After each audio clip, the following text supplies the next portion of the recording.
Are you working on any more books at this point? Ring Dragons has a sequel, if I can hold it up, called Ring Goddess, and yes, that has a Z in it at the end. Ring Goddess, there's a picture right there, also is meant to be about the same characters and continues the major twist ending that happens at the end of Ring Dragon. So it's a continuation. It's meant to be a series. This is like a prelude to this greater universe of dragons that are living in society around us. So there's Ring Goddess, and that's Ancella, my wife, based on the character there with a little samurai sword.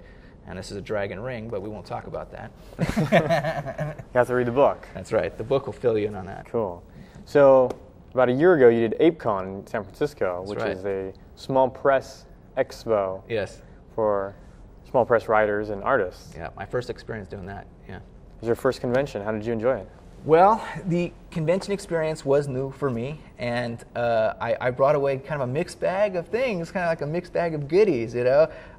Some of it was really interesting. I remember there was an elf that stopped by the booth, and you know, I just kind of straightened my tie. I was the only person in the whole place wearing a tie and no costume, and I sort of gave him my pitch about ring dragons, you know, and I said, hey, this book is about dragons and about little boys and adventure and fantasy, and he's like, oh, you know, I'm looking for the elven philosophy section. Do you know if that's around here? Elven philosophy section? He was deadpanned, just dead serious when he said it. He had a little diamond in the ears and a little elfin, you know, sort of hobbity outfit, and I was like, yeah, don't know where the elven philosophy section is. For that at ApeCon? I don't know, but he was looking for it, so I just said, you know, I heard it was over there where the soda fountain is, but I don't know.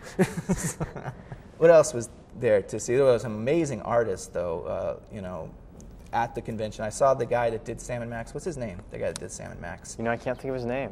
He was there, and I don't know if people know, but that comic book was fantastic from the 80s. It was an independent comic, but it was eventually even turned into a video game by LucasArts. Oh, and a cartoon. Was it really? It was a very popular cartoon in the late 90s. I didn't even pick up on that. You were like old then. I'm going to check it out on YouTube. You know? Yeah, check it out. It's really funny. It's pretty accurate to the comic strip. Just like a comic strip on.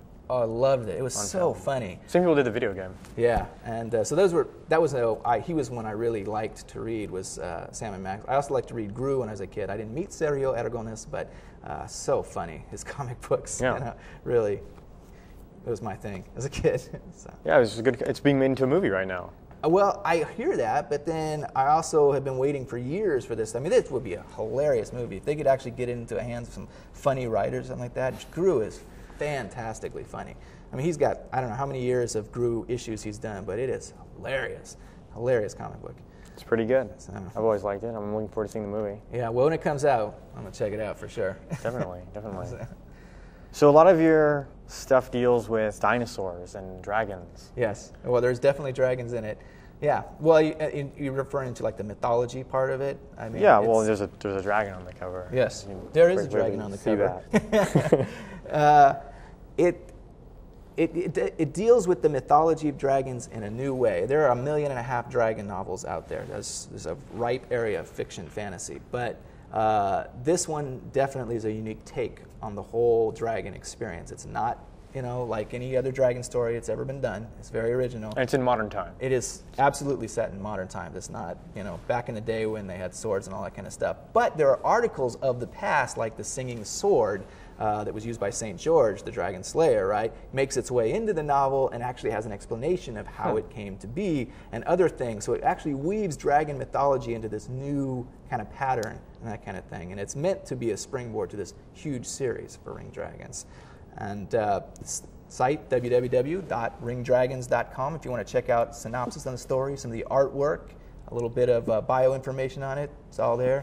Ringdragons.com. And you can appear right there. Yeah, dude, please. Yeah. Ringdragons.com. And you're also working on a comic book. Yeah, well, last time we spoke, 4 or 5 months ago. Dino Tykes was something that I was working hard on for about a year period. Dino Tykes is basically Taekwondo, or the names of 3 like little baby dinosaurs. It's a T-Rex and a Triceratops and like a Brachiosaur, a long neck, and they're like these little baby dinosaurs, but they wear like the what do you call that? The gi or the kung fu suit or that kind of thing, or the Taekwondo outfit, and they have the little black belt and little boxing gloves, and they fight crime and that kind of thing because the evil carnivores are coming to Earth trying to take over. Isn't a T-Rex a carnivore?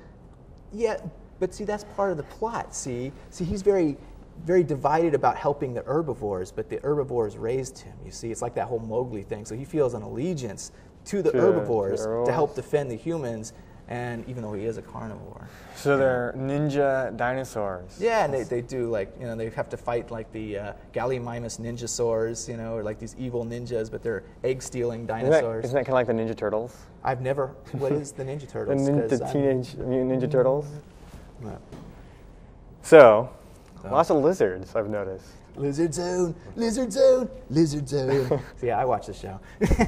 It's your favorite show, right? You watch it often. I do. Anytime there's a new YouTube episode, you just like bank it. Yeah. I will, like, you know, president speaking, I don't care. Obama's got to wait. Of course not. But Obama likes the show. Yeah, Obama. Now that guy. Before we go, I have to know, David. Yeah. Are you a lizard person? We try to keep it on the down low. Dun, dun.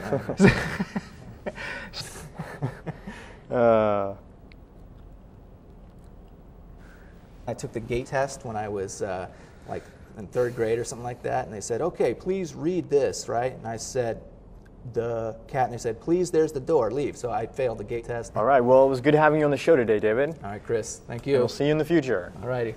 Bye. Goodbye from the lizard zone. We shouldn't like roll around on the ground and like. I heard you back there. What were you saying? She had all these follow-up questions. She's like, that sucked. I had a whole bunch of like questions in my mind. Why did you do it? But I don't